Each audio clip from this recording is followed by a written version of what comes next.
के हृदय स्थल पर 16वीं शताब्दी के दौरान एक राजवंश सत्ता में आया। राजसी, शक्तिशाली और स्मारकीय मुगल। उमरकोट किले में जलालुद्दीन मोहम्मद के रूप में जन्मे अकबर ने अपने संरक्षक बैरम खान के मार्गदर्शन में मात्र 13 वर्ष की आयु में गद्दी संभाली थी। अथक युद्ध के माध्यम से अकबर ने मुगल साम्राज्य को उत्तर से बहुत दूर तक विस्तारित किया, लगभग गोदावरी नदी तक। उन्होंने एक नए शासक अभिजात वर्ग का गठन किया, सांस्कृतिक सद्भाव को बढ़ावा दिया तथा दीन-ए-इलाही की शुरुआत की, जो एक समन्वयकारी आस्था जिसका उद्देश्य भारत के धार्मिक विभाजन को कम करना है। अकबर ने यूरोपीय व्यापारियों के साथ वाणिज्य को प्रोत्साहित किया और वैश्विक व्यापार के बीज बोए। अकबर के बेटे सलीम का नाम सूफी संत सलीम चिश्ती के नाम पर रखा गया और वह जहांगीर बन गया। फिर भी जहांगीर का शासनकाल अफीम की लत, दरबारी प्रतिद्वंद्विता और नियंत्रण के संघर्ष से भरा हुआ था। अकबर के विपरीत उन्होंने इस्लामी धार्मिक प्रतिष्ठान का पक्ष लिया, जिससे साम्राज्य की वैचारिक दिशा बदल गई। शाहजहां के साथ साम्राज्य मुगल वास्तुकला के शिखर पर पहुंच गया। उसने ताजमहल जैसे चमत्कारिक इमारतों का निर्माण कराया, जो शाश्वत प्रेम और शक्ति का प्रतीक है। लेकिन भव्यता की लागत असहनीय हो गई, जिससे साम्राज्य के खजाने पर दबाव पड़ने लगा। शाहजहां के उत्तराधिकारी दारा शिकोह ने हिंदू और इस्लाम के बीच एकता का समर्थन किया, लेकिन भाग्य को कुछ और ही मंजूर था। रूढ़िवादी पादरियों के समर्थन से औरंगजेब ने दारा को पराजित किया और अपने पिता को कैद कर लिया तथा दृढ़ इच्छा शक्ति के साथ गद्दी पर कब्जा कर लिया। जहां कुछ लोग उन्हें धार्मिक अत्याचारी कहते हैं, वहीं अन्य लोग प्रशासन में हिंदुओं को शामिल करने और उनके व्यावहारिक शासन पर प्रकाश डालते हैं।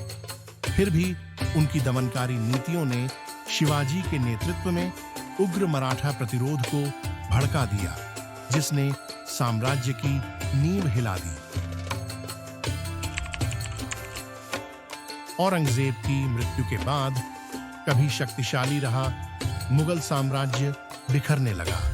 हालांकि बहादुर शाह प्रथम ने सुधार की कोशिश की, लेकिन उनकी मृत्यु के बाद अराजकता का बोलबाला हो गया। सिर्फ एक साल यानी 1719 में 4 बादशाहों को ताज पहनाया गया और फिर उन्हें पदच्युत कर दिया गया। वास्तविक शक्ति संयत बंधुओं के हाथ में आ गई, क्योंकि सम्राट केवल कठपुतली बन गए। यूरोपीय व्यापारिक कंपनियां अभी भी इस बात से अनभिज्ञ थीं कि मुगलों ने जो खोया है वह जल्द ही उन्हें मिल जाएगा। अकबर की दूरदर्शिता से लेकर औरंगजेब की कठोरता तक मुगल साम्राज्य का इतिहास भव्यता, महत्वाकांक्षा और अंततः पतन का इतिहास है, जो साम्राज्यों के उत्थान और पतन का एक सबक है। जामा मस्जिद शाहजहानाबाद के हृदय में मुगल कालीन भव्यता का एक कालातीत चमत्कार खड़ा है।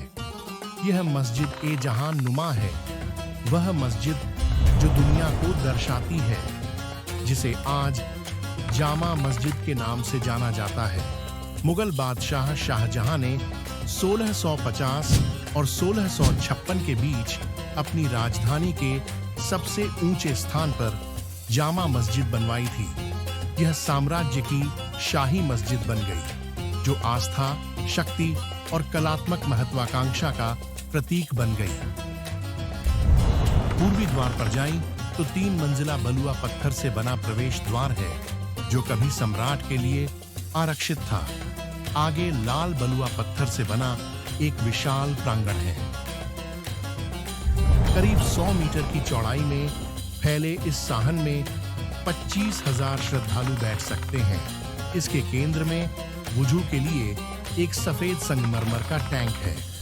प्रांगण के चारों ओर खुले मेहराब बने हुए हैं, जबकि प्रत्येक कोने पर सुंदर छतरियां सदियों पुराने अतीत की मूक प्रहरी हैं। प्रार्थना कक्ष में कदम रखें, जहां 3 भव्य संगमरमर के गुंबद ऊपर की ओर मंडरा रहे हैं। सुनहरे कलशों से सजे वे सूरज की रोशनी में चमकते हैं और दोनों छोर पर ऊंची मीनारें हैं।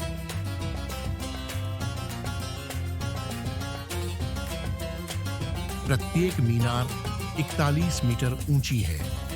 130 सीढ़ियां चढ़कर बालकनियों तक पहुंचे, जहां से दिल्ली का मनोरम दृश्य दिखाई देता है, जो नीचे हलचल भरे शहर पर एक पवित्र नजर है। अंदर मुगल शान और शौकत और शांति का संगम है।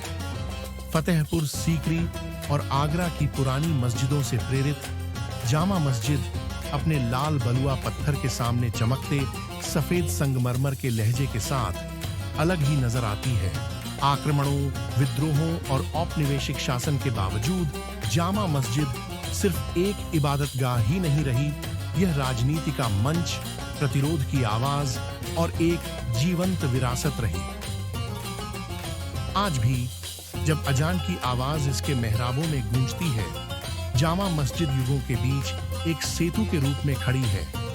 यह न केवल संगमरमर और पत्थर का स्मारक है, बल्कि स्मृति और आस्था का भी स्मारक है। जामा मस्जिद सिर्फ एक मस्जिद नहीं, बल्कि दिल्ली की आत्मा का दर्पण है।